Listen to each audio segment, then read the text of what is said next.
Every story begins somewhere. This film starts with Tom Collier in Florida. Last summer, I did not have any dive trips planned, so I thought it would be fun to go over to Florida to get wet. After a short search, I discovered that the Goliath grouper aggregation takes place off the South Florida coast in August.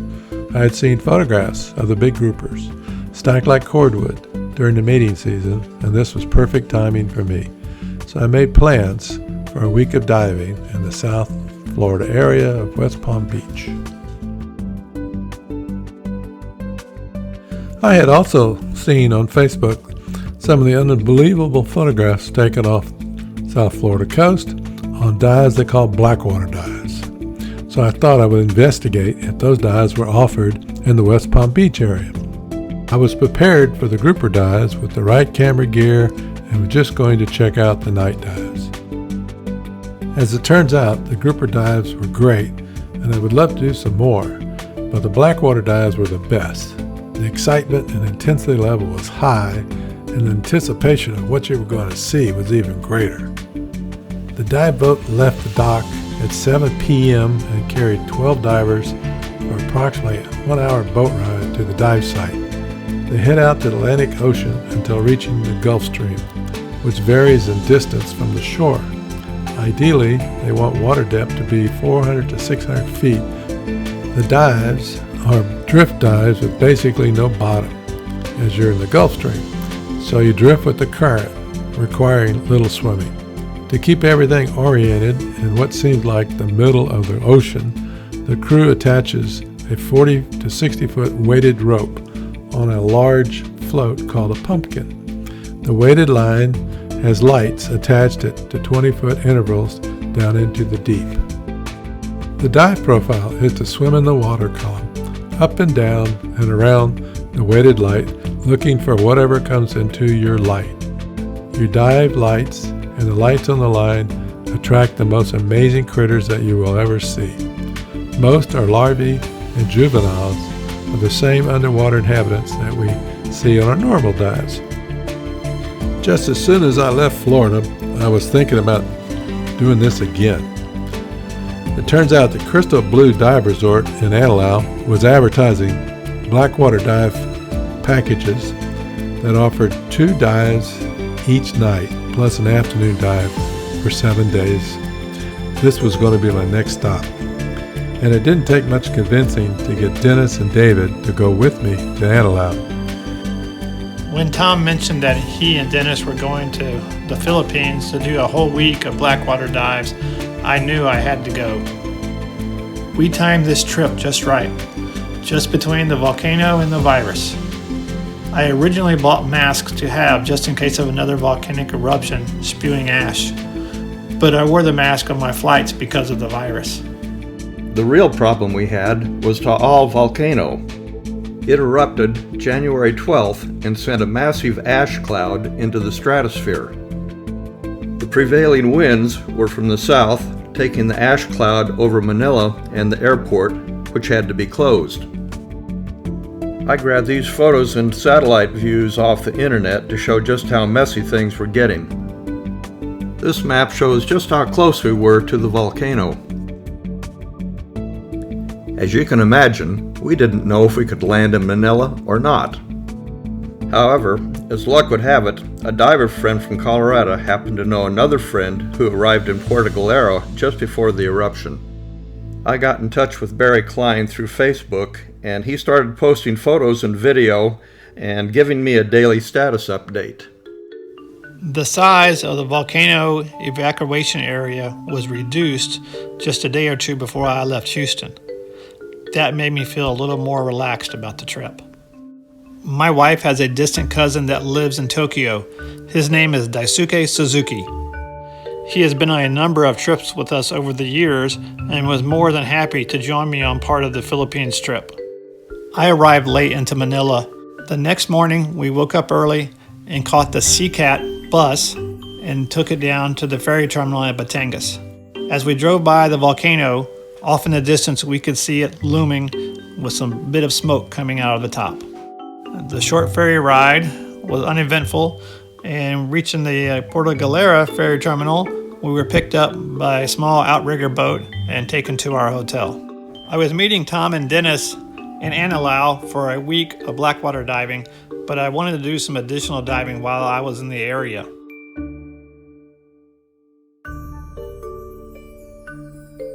I really wanted to do some good wide-angle dive sites, and I'd heard so much about Verde Island that's usually accessed via Puerto Galera area, so I decided to stay there.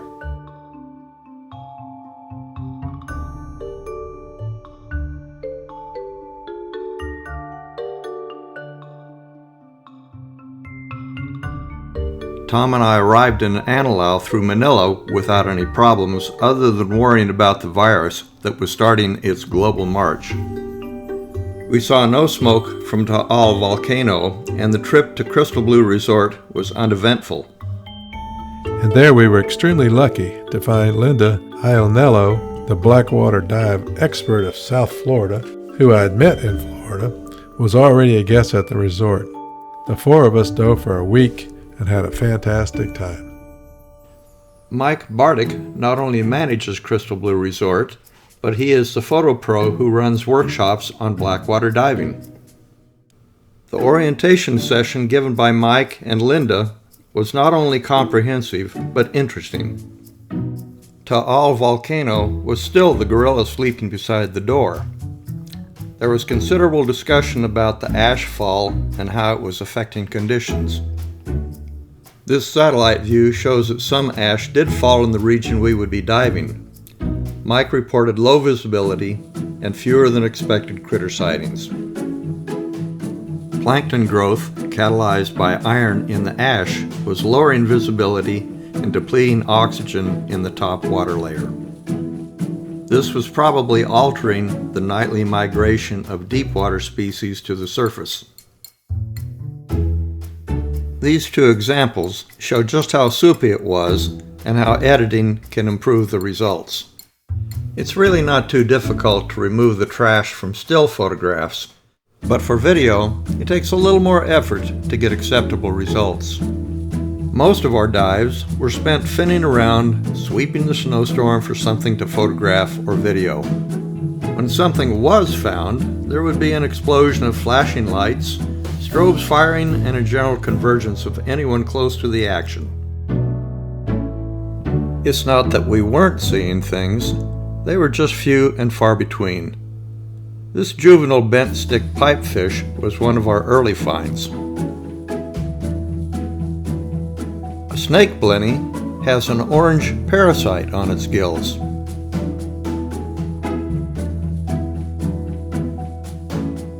Between dives, we would try to stay warm, drink some hot chocolate, and wonder how to do better the next dive.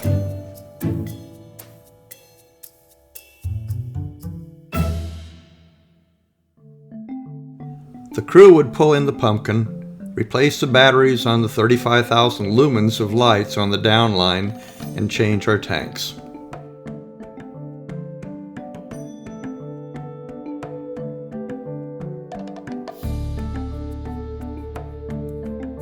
Then it's back in the water for a second dive and more searching in the black water.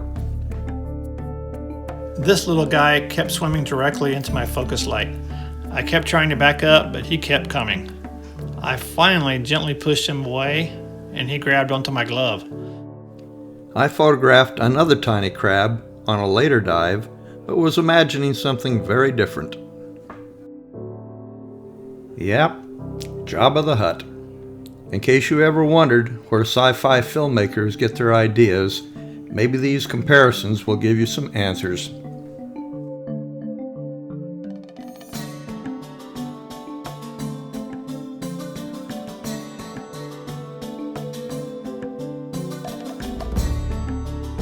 H.R. Geiger, the French artist and set designer for Alien, could have used this Phronema amphipod for inspiration.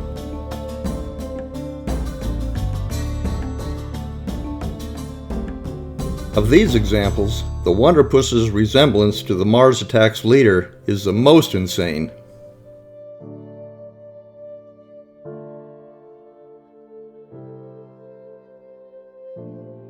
I saw and photographed several larval tube anemones. My favorite was this one with a little amphipod riding on it. The amphipod was providing locomotion. It was zooming around in all directions. Jellyfish and salps had no problems with the conditions and were regular visitors.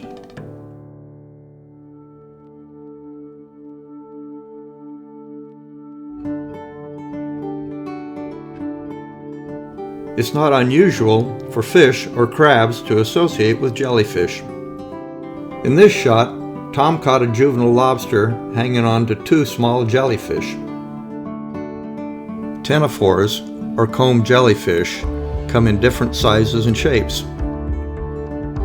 What looks like bioluminescent strobing is really light refracted by their comb rows. Some, like this one, are incredibly beautiful.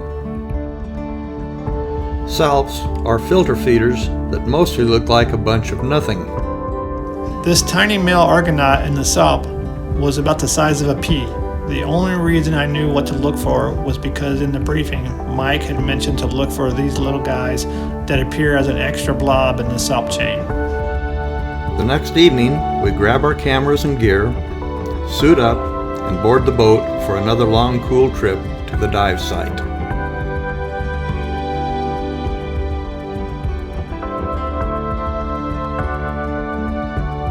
During our briefing, Mike warned us to watch our depth. Most things, like squid, will dive for the deep when lights hit them and divers converge. Great advice, but in the heat of battle, it's often hard to remember safety first. I was at about 70 feet when they spotted a squid. David and others got there first, and I arrived soon after. He was headed down. This is my final shot of this beautiful squid. Following this shot, it darted down well past 100 feet. At that point, I let the stunt divers take over. I got my shots, but by then my depth was a problem, so I broke back to the shallows. Later in the trip, I spotted Mike below me chasing something. When I got down, I saw him speaking squid to this little guy. We were both too deep, and when we broke off to ascend, I finned Mike in the face. It wasn't all like this. David and Tom were having good success with the tiny planktonic creatures.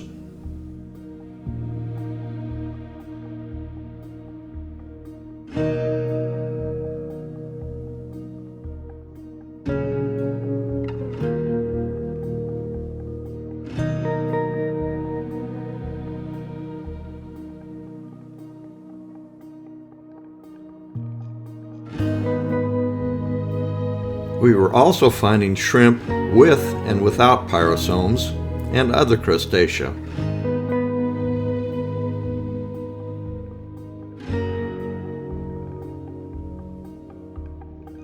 I was sure this crab was lost, but Mike assured me they have swimming claws and are totally pelagic. Fish larvae were also making occasional appearances, like these flounder and other juveniles.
When we saw the first blanket octopus, I was shocked by how big it was.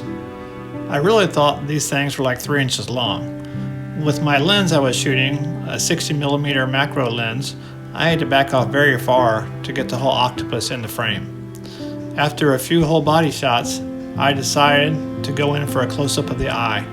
They have a very unusual looking eye. I often try to shoot unusual parts of my subjects. A blanket octopus is considered one of the premier creatures to spot in these waters. By pure luck, we saw one on 2 consecutive nights. They get their name from the net-like membranes that can be unfurled when threatened to create a large blanket that confuses and intimidates predators. This is a female. Males may be 1/10,000th the size of a female, and their sole purpose seems to be to stay alive long enough to mate and then die. A fascinating animal that is not only unusual, but beautiful. This ends our story, or maybe it is just the first chapter of a longer book.